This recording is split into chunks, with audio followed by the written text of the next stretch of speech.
शिमला में जाम बना परीक्षा का दुश्मन। देरी से पहुंचने के कारण जेओआईटी परीक्षा से रोके गए कई छात्र। ऊना के अंब में 18 वर्षीय छात्रा ने उठाया खौफनाक कदम। पहले ही 2 बेटों को खो चुका था परिवार।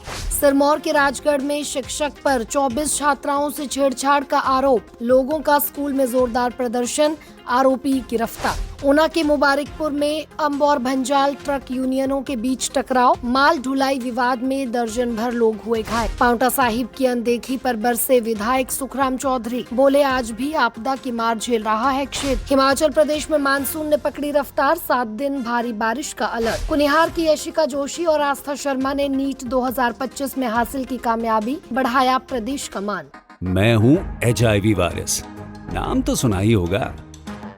मैं एक साथी से दूसरे साथी तक 4 मुख्य तरीके से पहुंच सकता हूं। HIV संक्रमित व्यक्ति के साथ बिना कॉन्डम सेक्स करने से, एक ही सुई व सिरिंज का साझा उपयोग करने से, HIV संक्रमित खून चढ़ाने से और HIV संक्रमित मां से उसके बच्चे को। मेरे बारे में जानने के लिए 1097 पर कॉल करके सवाल किया गया। हिमाचल प्रदेश राज्य एड्स नियंत्रण समिति द्वारा जनहित में जारी। नमस्कार, पंजाब केसरी टीवी देख रहे सभी दर्शकों का स्वागत है। मैं दीक्षा शर्मा हाजिर हूं प्रदेश की बड़ी खबरों के साथ। चलिए डालिए नजर हिमाचल पर।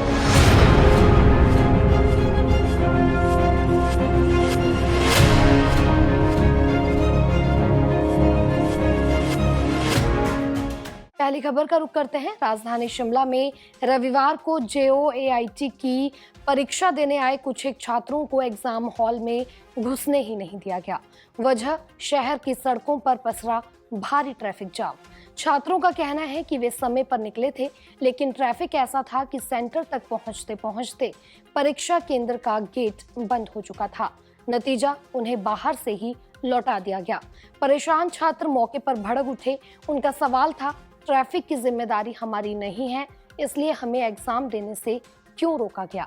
कई छात्रों ने कहा कि इस एक परीक्षा के लिए उन्होंने महीनों मेहनत की और अब सिर्फ वह परीक्षा देने के लिए कुछ मिनट लेट हुए हैं और उन्हें एग्जाम नहीं देने दिया गया। वहीं छात्रों ने यह भी आरोप लगाया है कि जब उन्होंने रिक्वेस्ट की कि उन्हें परीक्षा देने के लिए गेट के अंदर बुला लिया जाए, तो उनके साथ अभद्र व्यवहार किया गया। कुल मिलाकर परीक्षा देने आए उन छात्रों में बहुत गुस्सा है जिन्हें ट्रैफिक जाम में फंसने के कारण लेट हो गया और उन्हें परीक्षा में भी बैठने नहीं दिया गया। अगली खबर की ओर बढ़ते हैं। हिमाचल प्रदेश के ऊना जिला स्थित अंब उपमंडल से एक दर्दनाक घटना सामने आई है। यहाँ 18 वर्षीय एक छात्रा ने अपने घर में फांसी लगाकर जान दे दी। युवती नहरिया पंचायत के डूहकी गांव के एक खेतीहर परिवार की गोद ली हुई बेटी थी। जानकारी के मुताबिक लड़की को ये परिवार करीब 15 साल पहले गोद लेकर लाया था। परिवार के पहले 2 बेटों की असमय मृत्यु हो चुकी थी, एक की सड़क दुर्घटना में और दूसरे की गंभीर बीमारी से। अपनी टूटी हुई दुनिया को इस बेटी में सहेजने की कोशिश की गई थी, लेकिन किस्मत ने फिर से यही परिवार चुन लिया। शनिवार शाम जब युवती ITI से लौटकर अपने कमरे में गई तो फिर बाहर नहीं लौटी। काफी देर तक कोई हलचल न होने पर जब मां ने देखा तो बेटी को फंदे पर लटका पाया। दरवाजा तोड़ा गया, लेकिन तब तक बहुत देर हो चुकी थी। मौके से मिला सुसाइड नोट भी दिल को चीरने वाला है, जिसमें उसने खुद को अच्छी बेटी न बन पाने का जिक्र किया है और किसी को भी अपनी मौत के लिए जिम्मेदार नहीं ठहराया। फिलहाल पुलिस ने मामला दर्ज कर जांच शुरू कर दी है और शव को पोस्टमार्टम के लिए क्षेत्रीय अस्पताल ऊना भेजा गया है। ये घटना न सिर्फ एक परिवार की व्यक्तिगत त्रासदी है, बल्कि समाज के लिए भी एक गहरी चेतावनी है कि मानसिक स्वास्थ्य, संवेदनशीलता और संवाद आज पहले से कहीं ज्यादा जरूरी है।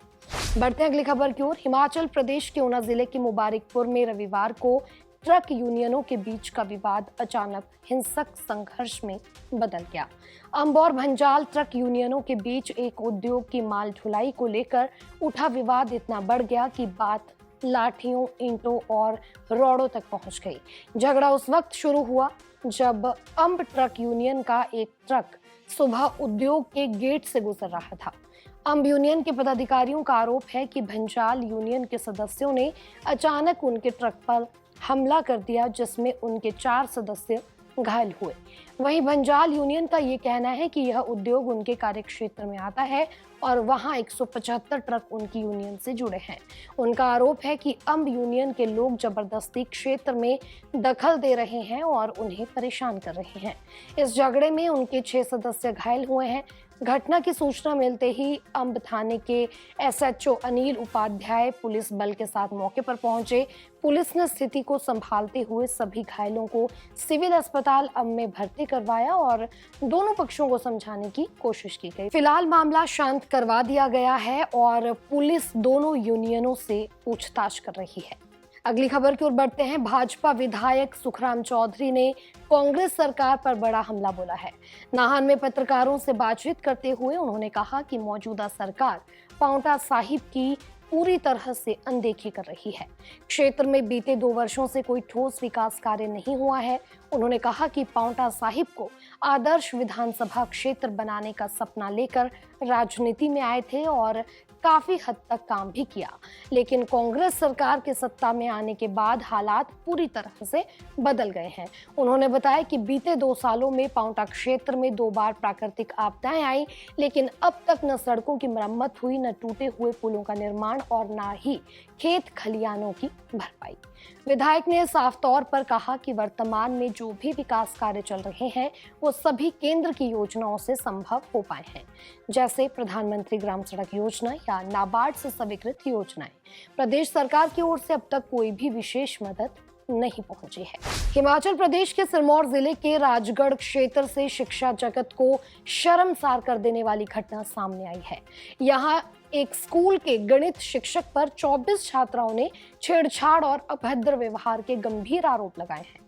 मामला तब सामने आया जब शुक्रवार को स्कूल में शिक्षा संवाद कार्यक्रम के दौरान छात्राओं ने यौन उत्पीड़न समिति की बैठक में शिक्षक के खिलाफ खुलकर बोला।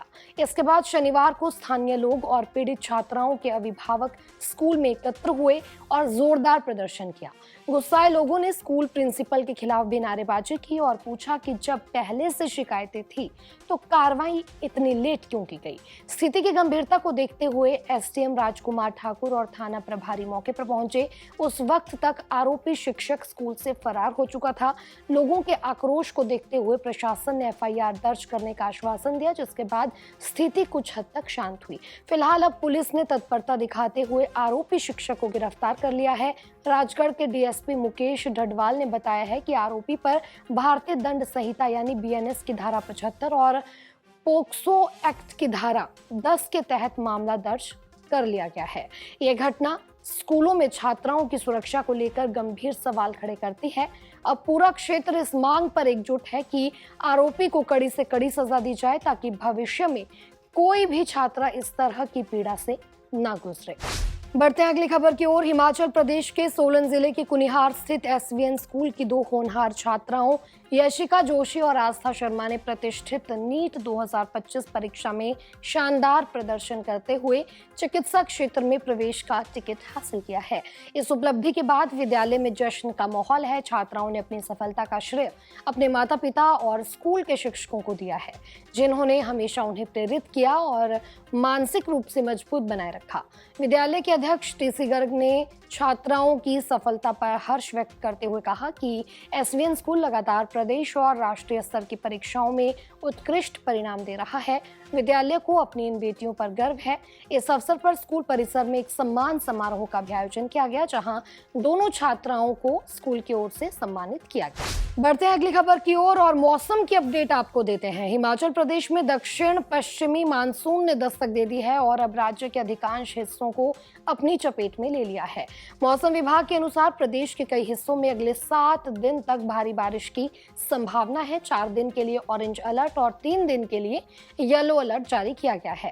इससे अगले कुछ दिनों तक राज्य में भारी बारिश, भूस्खलन और नदी नालों के जलस्तर में बढ़ोतरी होगी। मौसम विभाग की माने तो मानसून की रफ्तार संतोषजनक है और अगर यही रफ्तार बनी रही तो सोमवार तक पूरे हिमाचल में मानसून सक्रिय हो जाएगा। प्रदेश के कुछ हिस्सों में मानसून ने 2 दिन पहले ही दस्तक दे दी थी और अब लगातार बादलों की गर्जना और बारिश की रफ्तार में तेजी देखी जा रही है। प्रशासन ने सभी जिलों में अलर्ट जारी कर दिया है और संवेदनशील इलाकों में निगरानी बढ़ा दी गई है। वहीं सैलानियों से भी नदी नालों से दूर रहने और वाहन चलाते वक्त अधिक सावधानी बरतने की अपील की गई है। हिमाचल प्रदेश के बिलासपुर जिले के झंडुता उपमंडल में स्थित बाबा बालकनाथ मंदिर शाहतलाई में जून महीने के चौथे रविवार को आस्था का विशाल संगम देखने को मिला। सुबह 5 बजे से ही श्रद्धालुओं की भीड़ मंदिर परिसर में उमड़ने लगी और दिन भर में करीब 25,000 श्रद्धालुओं ने बाबा बालकनाथ के दरबार में माथा टेका। श्रद्धालुओं की सुविधाओं का खास ध्यान रखा गया। मंदिर न्यास की ओर से ठंडे पानी की छबीलें और भंडारे का भी आयोजन किया गया था। इसके अलावा सफाई कर्मचारियों की तैनाती की गई थी ताकि आने जाने वाले श्रद्धालुओं को किसी भी तरह की कोई असुविधा ना हो। आज के बुलेटिन में इतना ही। मुझे दीजिए इजाजत। कल आपसे फिर मुलाकात करेंगे। तब तक बने रहिए पंजाब केसरी टीवी के साथ।